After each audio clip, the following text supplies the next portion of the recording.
Hey, welcome to Accounting 225. Just wanted to introduce myself and let everybody see what I look like. Welcome to class. Glad to have you here. Just a little bit about myself. I have been teaching with USF for 4 years now, and before that I was with Colorado Technical University here in Sioux Falls before they closed. I was there for 8 years, and of those years, 5 of those years were as a full-time faculty. My accounting career is long over 20 years. I've worked in financial services, I've worked in construction, property management, and done a number of things on the accounting side. Worked a little bit in public accounting also. And I will definitely bring those experiences into the classroom.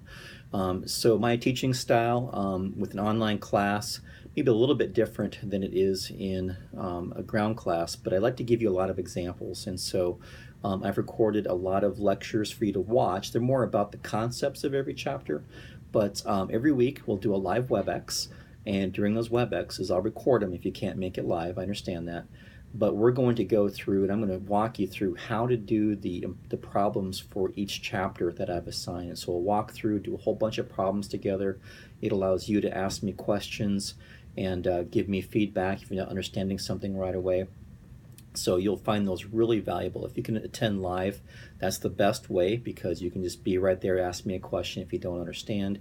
If you can't make it live and you watch the recording, if you still have a question, all you got to do is email me, and I'm more than happy to help you out and give you an answer. So I try to be responsive to my emails, so it's always okay to shoot me an email if you're stuck on something. I'd rather that you ask me a question rather than sit there and spin and get stuck and get frustrated. So I'm very okay with that. So I just believe in a lot of examples. I believe in practice by doing.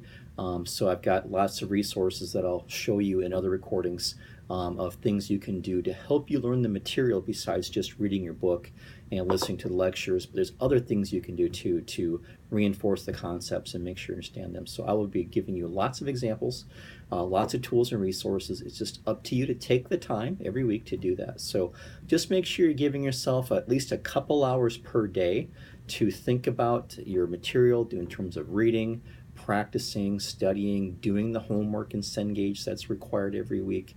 If you give yourself 10 to 15 hours per week, that should be plenty of time to get through it every week. Just make sure you give yourself some time every single day, though. No, don't just try to slam it out in one day. Give yourself time every day to work on it. Just set aside at least an hour to 2 hours every day, and I think you'll find that'll be a little bit easier to learn that way than trying to do it all at once. And as always, if you have questions, let me know. I'm glad to have you in class. Thanks.